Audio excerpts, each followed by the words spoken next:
Chers compatriotes, Togolaises et Togolais, chers panafricanistes et amis du Togo, le grand éveil planétaire suit merveilleusement son cours et aucun peuple aujourd'hui sur Terre n'accepte plus la confiscation de sa souveraineté sous quelque prétexte que ce soit et par qui que ce soit. En cela, la date du 14 janvier 2022 restera gravée dans les annales de l'histoire politique contemporaine du monde et surtout de l'Afrique, comme celle du réveil du berceau de l'humanité en vue de la Renaissance africaine. Et c'est bien ce élan de liberté, de dignité et de souveraineté d'un peuple qui a présidé, le 22 février 2020 au Togo, la révolution électorale et pacifique ayant consacré l'alternance politique à travers les urnes. Toutefois, la souveraineté du peuple réaffirmée avec un taux de participation de 13,63%, offrant au peuple togolais une si belle victoire que la dictature néocoloniale cinquantenaire, avec la complicité de la France, tente de confisquer pour continuer l'œuvre de prédation et la violation massive des droits de l'homme. Rien, absolument rien, ne peut justifier la prise en otage permanente du Togo et de son peuple. Et jusqu'au bout, les patriotes togolais de tous horizons doivent mutualiser leur énergie et lutter âprement pour la reconquête cette année 2022 de notre souveraineté confisquée et l'effectivité de l'alternance politique à la tête de la terre de nos aïeux. Mes chers compatriotes, Togolaises et Togolais, chers panafricanistes et amis du Togo, le martyre que souffre le peuple malien nous interpelle tous, car victime de la duplicité de nos partenaires. Car voilà un grand pays avec une grande histoire et ces hommes valeureux et qui a marqué l'histoire de l'humanité des siècles durant, qui est devenu le théâtre à son corps défendant l'enjeu des terroristes regroupés en plusieurs factions qui sèment la mort. Les dites factions livrent le pays à tous les trafics et en assurant la partition du pays avec des zones interdites, mettant ainsi en mal la souveraineté nationale. Intervenant avec l'opération Serval pour aider l'État malien à recouvrer sa souveraineté, la France et ses alliés collaborent avec le mouvement populaire de libération de l'Azawad, MPLA, un mouvement sécessionniste armé pour des raisons que nul ne peut comprendre. Ce choix stratégique fut dénoncé par des hauts fonctionnaires de l'administration française qui en ont fait les frais. Plus de 8 ans de présence sur le sol malien n'ont pas suffi pour éradiquer le mal, pacifier le pays et le réunifier, sans oublier la détresse quotidienne des familles frappées par un deuil ou l'enlèvement d'un ou de plusieurs de ses membres. Même les dernières consultations électorales avant les coups de force qui eurent lieu dans ce pays n'ont pas couvert l'ensemble du territoire national. Maintenant que les autorités maliennes trouvent d'autres partenaires stratégiques, notamment la Fédération de la Russie, pour aider les FAMA, les forces armées maliennes, à éradiquer les foyers terroristes,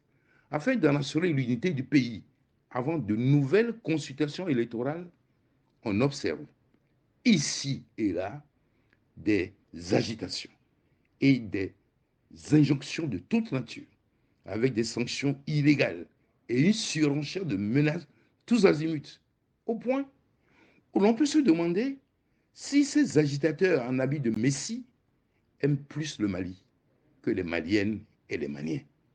Trêve de comédie et de cynisme. La CEDEAO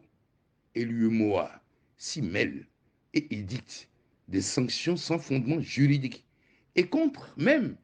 les intérêts de certains États membres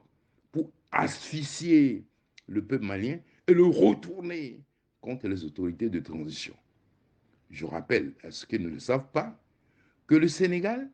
contrôle 60% du trafic maritime du Mali, ce qui prouve en toute logique que le réel décideur de toutes ces mesures scélérates et inhumaines se trouve en dehors de la zone ouest africaine, en dehors de la CEDEAO. La démonstration de force des forces vives maliennes le 14 janvier 2022 est une belle leçon de légitimité opposable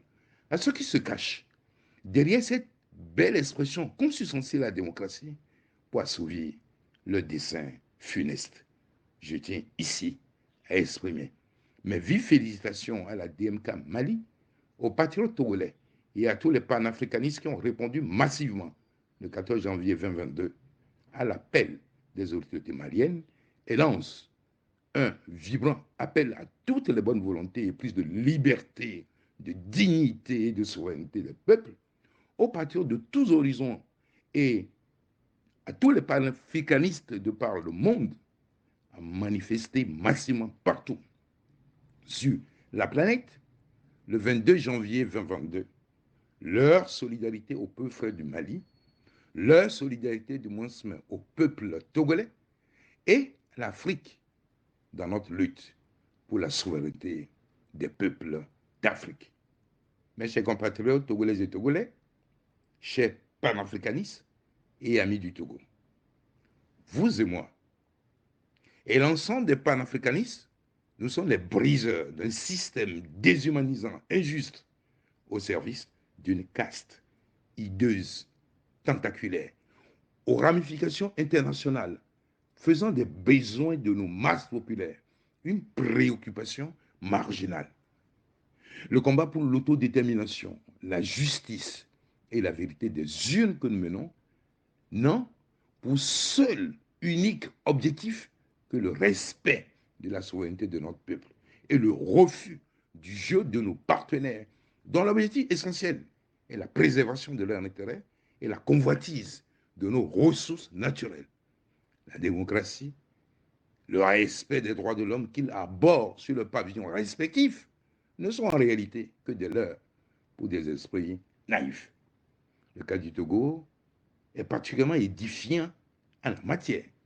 Voilà un groupe d'ambassadeurs occidentaux représentant la France, l'Allemagne, les États-Unis d'Amérique, l'Union européenne et le système des Nations unies, regroupés sous la bannière du G5,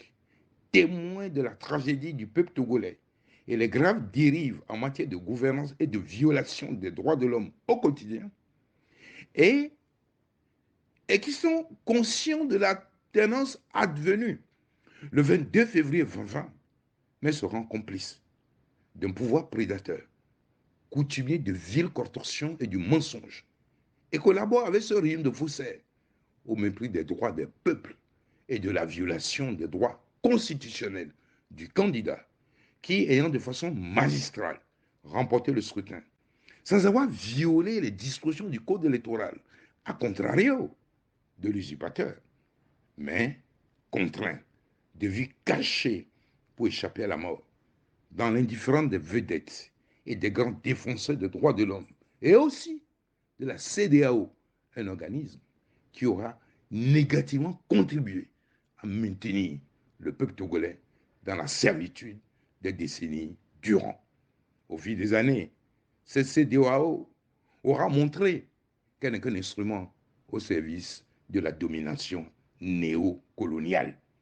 L'exemple du scrutin du 22 février 2020 est assez illustratif. Acculé à la suite de la publication par le gouvernement légitime du Togo et la DMK du narratif sur le scrutin, le représentant de la CEDEAO fut obligé de me confier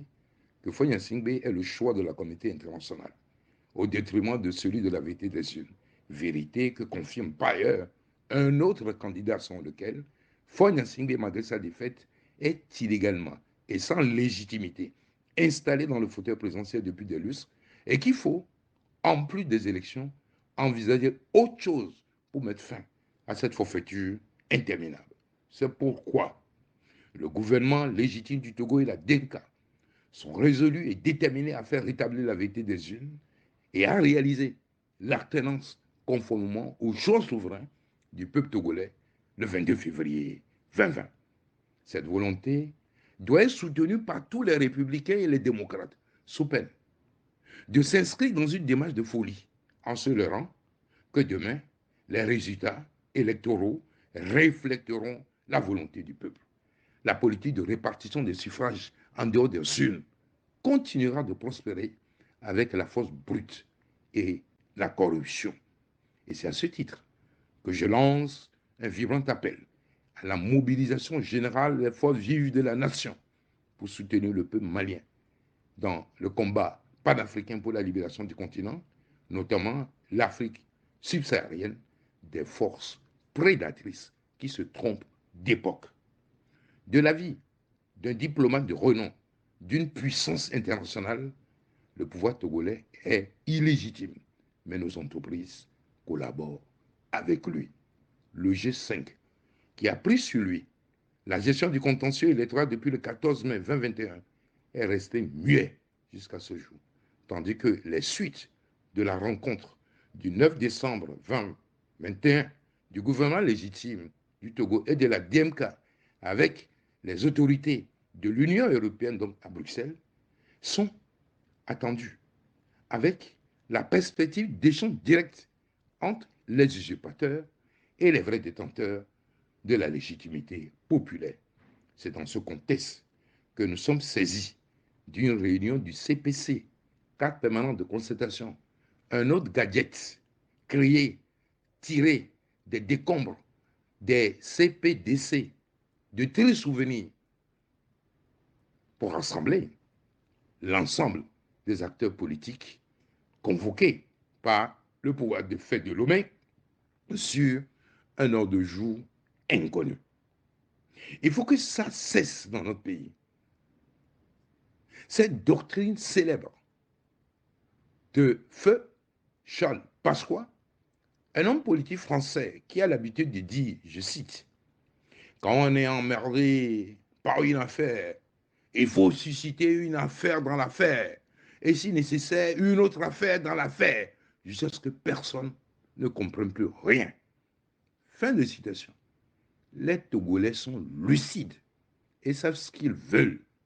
La restitution de la victoire du peuple, volée honteusement dans l'indignité, au vu et au su du monde entier. Non. La politique incarnée par Jacques Foccart, en Afrique et au sud du Sahara, au lendemain des indépendances, est révolue. Car le monde a profondément changé et l'éveil de conscience, une réalité tangible sous tous nos cieux. Reprenons notre responsabilité de bâtisseur infatigable, pionnier d'un nouvel humanisme sur un chemin combien difficile, oh, combien exaltant, pour que renaisse l'Afrique, afin que puisse émerger glorieusement dans un avenir très proche le Togo hors de l'humanité. J'y crois fermement et je nous y convie tous. L'Éternel Dieu de l'univers se tient debout à nos côtés. Vive la souveraineté des peuples, vive l'alternance politique dans un monde multipolaire, vive la liberté, vive le Togo.